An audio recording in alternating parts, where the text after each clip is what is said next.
Dame i gospodo, danas je zadovoljstvo što sam u prilici danas da govorim o ovako izuzetno važnoj temi. Zahvaljujem se organizatoru što nam je omogućio da prisustvujemo ovoj izuzetno važnom skupu. Kada govorimo o biznis barijerama, to je jedna izuzetna aktivnost, posebno značajna za zemlje u tranziciji kao što je naravno Crna Gora i kao što su zemlje iz okruženja. Stvaranje zaista efikasnog sistemskog ambijenta je izazov za sve, posebno za male države, jer moramo biti svjesni činjenice da se kapital seli iz jednog kraja u drugi kraj svijeta i da jedino efikasan sistemski ambijent može privući direktne strane investicije koje je jedan od uslova ukupnog ekonomskog razvoja. Crna Gora je u proteklom periodu bila lider kada su u pitanju direktne strane investicije po glavi stanovnika, što pokazuje da postoje osnovne pretpostavke za bavljanje biznisom u Crnoj Gori, kako za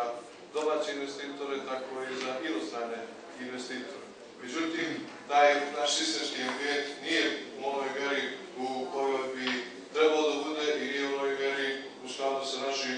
potencijalima i u skladu sa našim izazovima. Kada je u pitanju rad vlade u odnosu na biznis barijere, želim samo da podsjetim da je vlada krajem prošle godine usvojila projekat eliminisanja biznis barijera, da je formiran savjet za eliminisanje biznis barijera, na čijem čelu je predsjednik vlade, što govori o tome da je razvoj malog i srednjeg biznisa, preduzetništva i stvaranje sistemskog ambijenta jedan od osnovnih prioriteta rada ove vlade.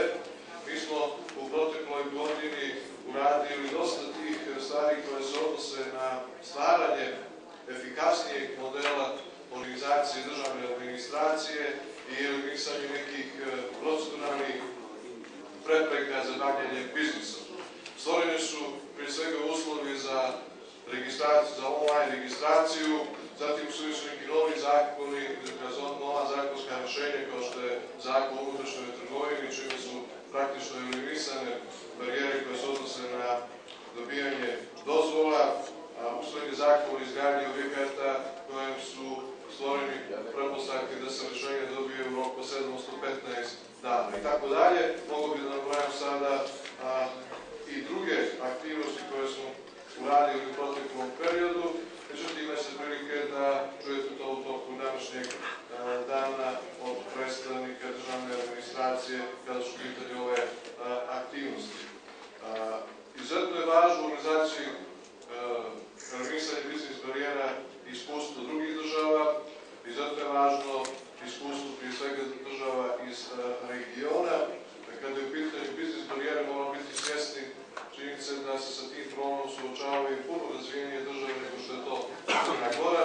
a države koje se nalaze u procesu tranzicije moraju biti svjesne da nemaju dovoljno iskustva kada je u pitanju tržišna ekonomija i zato je naš obaveza dodatno važna